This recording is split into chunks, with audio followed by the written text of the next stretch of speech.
Bonjour, dans cette vidéo, j'essaie de vous présenter le modèle de processus en spirale. Ça, c'est un modèle qui a été conçu par Barry Beam en 1988. Et à l'époque, il a été considéré comme étant un modèle de processus évolué, donc évolué par rapport au modèle classique tel que le modèle V ou bien le modèle en cascade. Alors, comment ça se présente? Tout d'abord, le modèle en spirale, c'est un modèle qui fait partie des modèles de processus itératif et incrémental.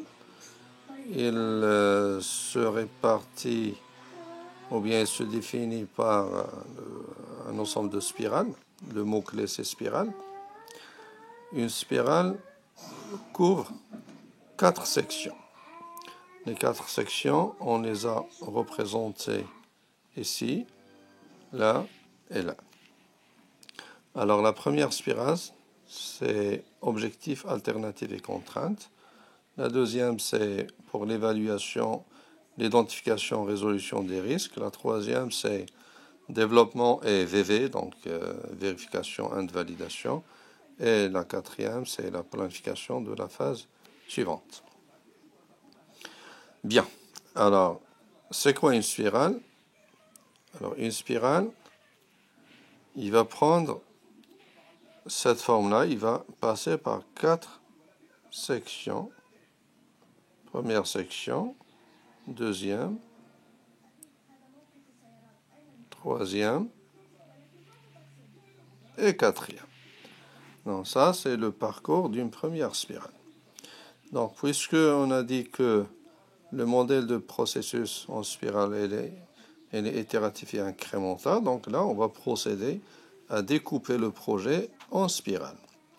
Et pour chaque spirale, il va passer par 4 sections, donc 4 étapes. La première étape, comme on l'avait dit, ça consiste à trouver les objectifs, alternatives et contraintes. Et après, on passe à 2, ensuite à 3, ensuite à 4. Donc, la première étape consiste à poser des questions par rapport aux objectifs, alternatives et contraintes de la spirale et donc de la partie du projet que nous sommes en train de réaliser. Je rappelle que c'est itératif et donc le découpage est fait. Et sur la base de découpage, on va sélectionner la première partie qui est la première spirale et on va essayer de définir quels sont les objectifs, quelles sont les alternatives. Bon, qu'est-ce qu'on entend par alternative? Comme on va le voir au niveau de la deuxième étape ou bien de la deuxième section. Un projet, on essaie toujours de discuter, de définir et de identifier ces alternatives.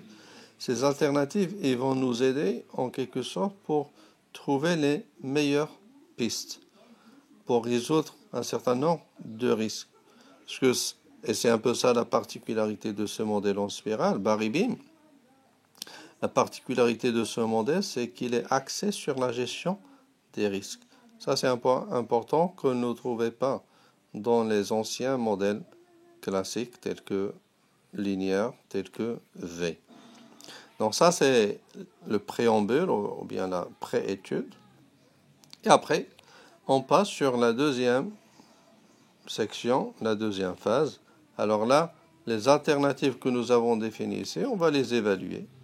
Et on va essayer pour chacune de ces alternatives d'identifier et de résoudre les risques potentiels. Donc ça, c'est une phase qui est centrée sur l'évaluation et la résolution des risques. Après, une fois que les risques sont résolus ici, une fois que les alternatives, là, ça suppose qu'on a choisi notre piste, hein, on a choisi notre piste parce qu'il y a tout un travail d'évaluation qui va être fait en fonction de la nature du projet. On passera au niveau de la troisième section, on passera au développement et à la validation. Donc, lorsqu'on dit développement, bien sûr, c'est les étapes classiques de développement. Donc, analyse, conception, développement et test. Alors, au niveau de cette phase, on va livrer un produit ou bien un sous-produit de notre produit global, parce que c'est itératif et incrémental. Et après, on va essayer de se concentrer sur la phase suivante, ou bien sur la spirale suivante, qui va démarrer là. Et le cycle reprend. Le modèle, je rappelle, c'est un modèle qui est itératif et incrémental. Bien. Donc maintenant, je reviendrai sur le cycle de la spirale.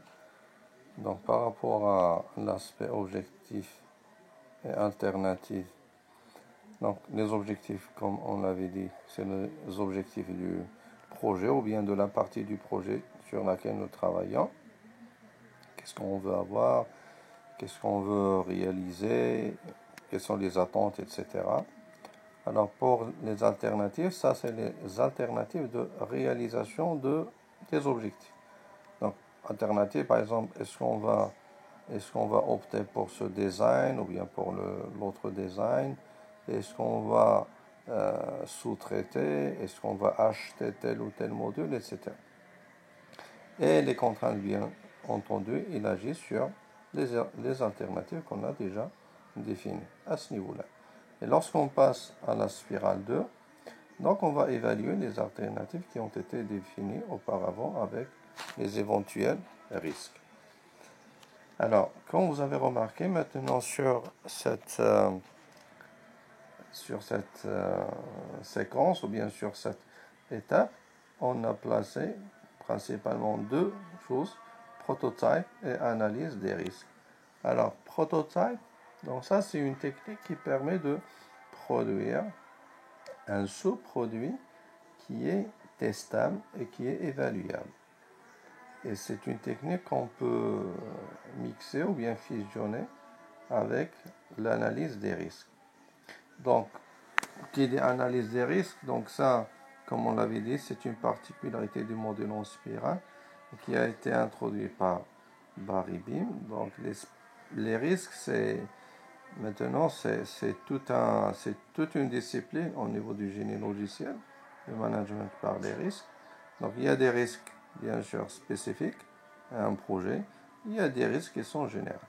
Donc, ça suppose que nous avons assez de recul pour définir correctement nos risques et les analyser. Bon, la phase d'analyse consiste principalement à identifier le risque et analyser sa probabilité, parce que le risque c'est une proba, donc il faut calculer, et ensuite l'intérêt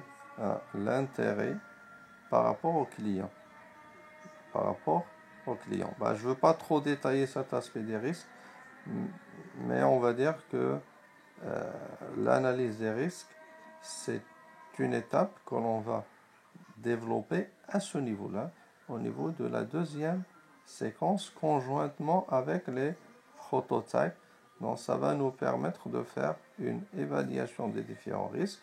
Et les prototypes, ça donne une idée claire sur le produit final qu'on peut discuter et partager avec le client. Donc après, bien sûr, on va choisir l'alternative qu'on veut, l'alternative appropriée, et on va passer à la troisième étape. Donc là, c'est classique. On peut faire appel à des outils de benchmarking, à des outils de simulation, et on va pouvoir réaliser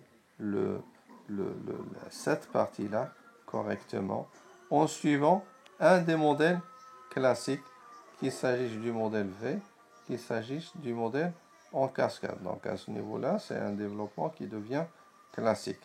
Et donc vous avez du classique dans le spirale. Et après on entame, donc comme on avait dit tout à l'heure, la planification de la phase suivante. Voilà donc ma présentation du modèle de processus en spirale. Donc c'est un modèle de processus qu'on peut qualifier parmi les modèles évolués, bien sûr avant l'entrée en vigueur des modèles de processus récents, tels que les modèles de processus unifiés ou bien les modèles les méthodes agiles. Merci pour votre attention et à bientôt.